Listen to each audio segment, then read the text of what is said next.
నెల్లూరు జిల్లా వైఎస్ఆర్ కాంగ్రెస్ పార్టీ జిల్లా కార్యాలయంలో YSR Congress party Nellore city incharge MLC Parvathareddy Chandrasekhar Reddy, మాజీ మంత్రి అనిల్ కుమార్ యాదవ్, మాజీ మంత్రి కోవూరు నియోజకవర్గ incharge Nallapareddy Prasannakumar Reddy, YSRCP rural నియోజకవర్గ ఇన్ఛార్జ్ ఆనం విజయ్ కుమార్ రెడ్డి పాత్రికేయ సమావేశం నిర్వహించి మాట్లాడారు.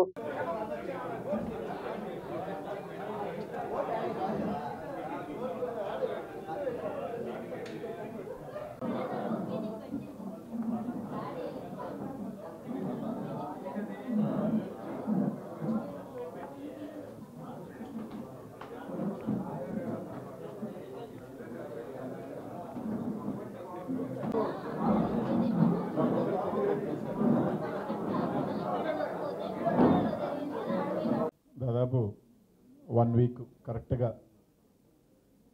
నెల్లూరు జిల్లా చరిత్రలో ఎప్పుడూ ఇట్లాంటి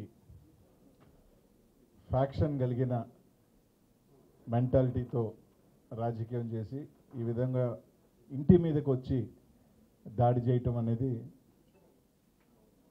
దాదాపు వారం అవుతా ఉంది. కనీసం ఈ వారం రోజుల్లో అదే ప్రసన్నకుమార్ రెడ్డి గారు మాట్లాడిన దాని మీద హుటాహుటిన రాత్రికల్లా కేసు కట్టారు. కానీ ఈరోజు వందలాది మంది ఒక ఇంటి మీదకి గొడ్డలతో, సుత్తులతో, గడ్డపారలతో దాడి చేస్తే ఈ వీడియో మేము రెండో రోజే ఏఎస్పీ గారిని కలిసి ఈ ఫుటేజ్ ఇవ్వటం జరిగింది. ఈ ఫుటేజ్ ఆధారంగా దీనికి సంబంధించి ఎవరెవరు వచ్చారో వాళ్ళందరినీ కూడా ట్రేస్ చేసి, ఎందుకంటే ఆ రోజు రాత్రే 2 డిఎస్పీలు, నగర డిఎస్పీ, రూరల్ డిఎస్పీ గారు వస్తే మేము ఐడెంటిఫై చేస్తాం, మేము వాళ్ళ మీద కేసు కడతామని చెప్పారు.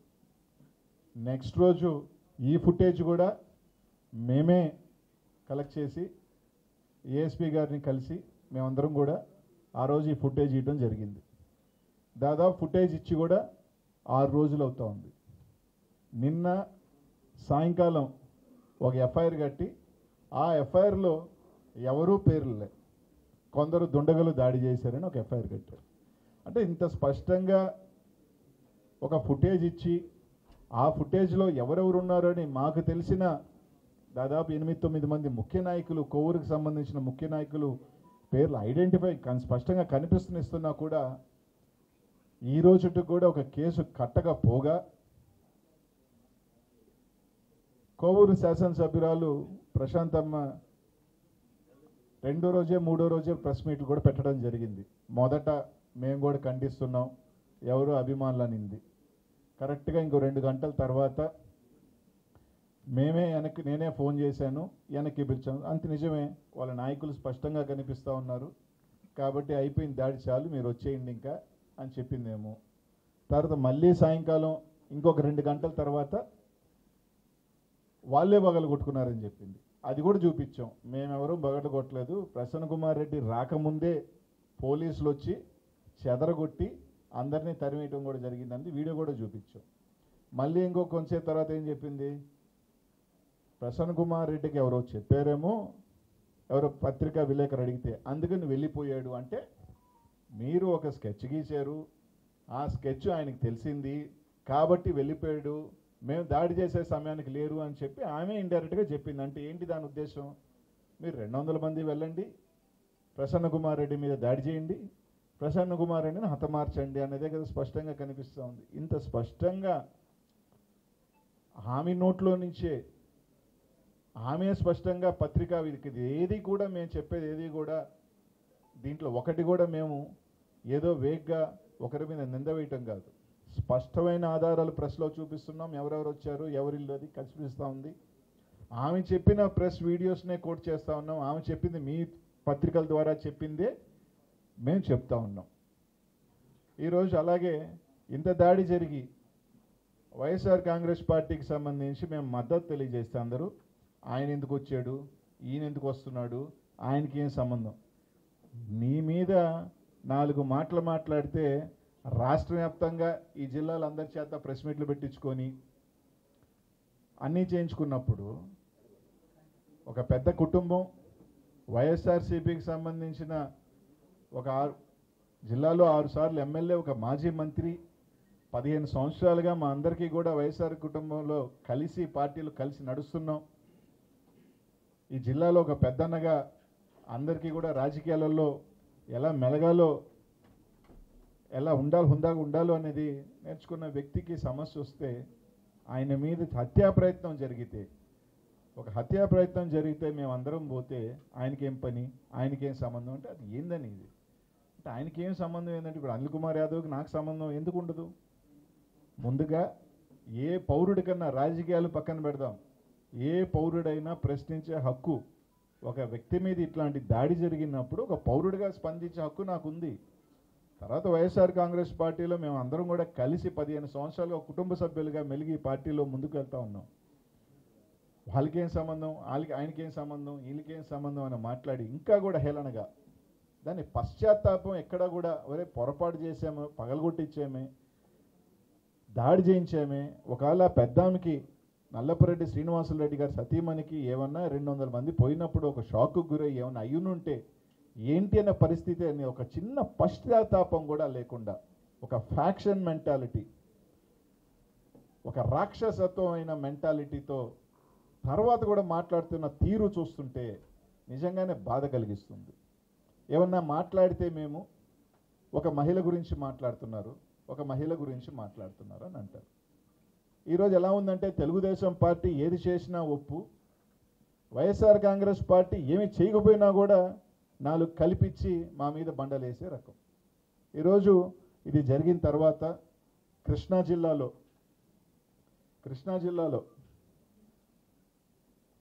ఒక జిల్లా పరిషత్ చైర్మన్ బీసీ మహిళ, చిన్న కుటుంబంలో నుంచి వచ్చి, హారిక చిన్న కుటుంబంలో నుంచి వచ్చి ఒక జిల్లా పరిషత్ చైర్మన్ స్థాయికి ఎదిగితే, ఆ అమ్మాయిని సొంత మండలంలో కార్యక్రమానికి వెళ్తుంటే దాదాపు 1.5 గంట సేపు ఆ అమ్మాయిని కారులోనే ఉంచి చుట్టుపక్కల తెలుగుదేశం పార్టీ, జనసేన నాయకులు, కార్యకర్తలు మాట్లాడిన భాష భయభ్రాంతులకు గురి చేసిన ఇది చూసాం.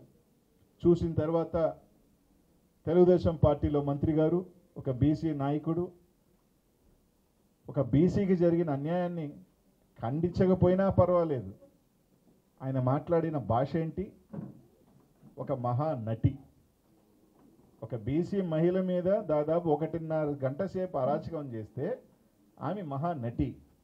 ఈమె మాత్రం ప్రశాంతమ్మ మాత్రం నానా రకాల భాష ఒక సంవత్సరం నుంచి మాట్లాడచ్చు, ఇట్లాంటి అరాచకం చేయొచ్చు, ఒక ఇంటి మీద కూల్చేయచ్చు, మాజీ శాసనసభ్యులని, మంత్రులని అందరినీ పట్టుకొని వాడనొచ్చు, వీడనొచ్చు, పశువులు అనొచ్చు, ఆంబూతులు అనొచ్చు. ఆమె మాత్రం ఏంది అమాయకురావు ఏదో చెప్పారు అంటే ఒక పారిశ్రామికవేత్త, డబ్బుండి ఒక మహిళ ఏమి చేసినా కూడా ఆమె కరెక్టే. అదే ఒక పేదింటి ఒక బీసీ మహిళ మాత్రం కష్టపడి పెద్ద స్థాయికి పోతే ఆ అమ్మాయి మాత్రం అంట మహానటి అంట. ఎక్కడ ఏం మాట్లాడుతున్నారు అంటే మీకు నచ్చినట్టు, మీకు ఇష్టం వచ్చినట్టు మీరు ఏం మాట్లాడినా మేము చెల్లుబాటు అధికారంలో ఉన్నాం. ఇట్లాంటి అరాచకం జరుగుతూ ఉంటే ఒక పశ్చాత్తాపం, ఒక ఇది అనేది లేకుండా ఇది తప్పుగా కరెక్ట్ అని ఖండించకపోగా ఇట్లాంటి దుర్మార్గాలు ఈరోజు కూటమి ప్రభుత్వం చేస్తూ ఉంది. ఈరోజు ఎందుకు ప్రసన్న ఒక మాట మాట్లాడితే ఆయన జాగ్రత్తగా ఉన్నాడు అని చెప్పి మాట్లాడితే దాన్ని ఏదో తప్పు అర్థాలు, మహిళలో 100 మహిళల్లో కొందరు ఉంటారు అక్కడక్కడ. ఈ రోజున్న రోజుల్లో 3 రోజుల క్రితం చూసాం, జనసేన వీర మహిళ కాళహస్తిలో ఇన్ఛార్జిగా ఉన్న ఆమె మర్డర్ చూసాం. ఆమె కూడా మహిళే కదా.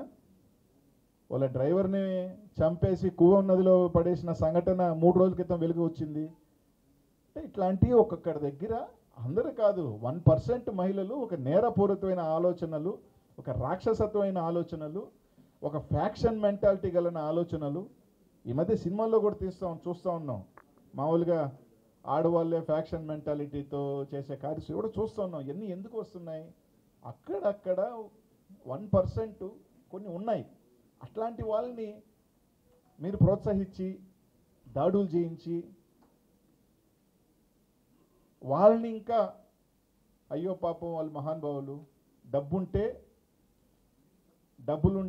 అవన్నీ చెరిగిపోతాయి, పేదింటోళ్ళు అయితే వాళ్ళ మీద ఏమైనా నచ్చని చంద కూటమి వాళ్ళకి కరెక్ట్ కాదు, మంచి పద్ధతి కాదు ఇది. ఈరోజు ఆ అమ్మాయి కూడా ఒక బీసీ మహిళే, హారిక కూడా. ఇక్కడ జరిగింది కూడా మీ మహిళే, చంపింది కూడా కాళహస్తిలో.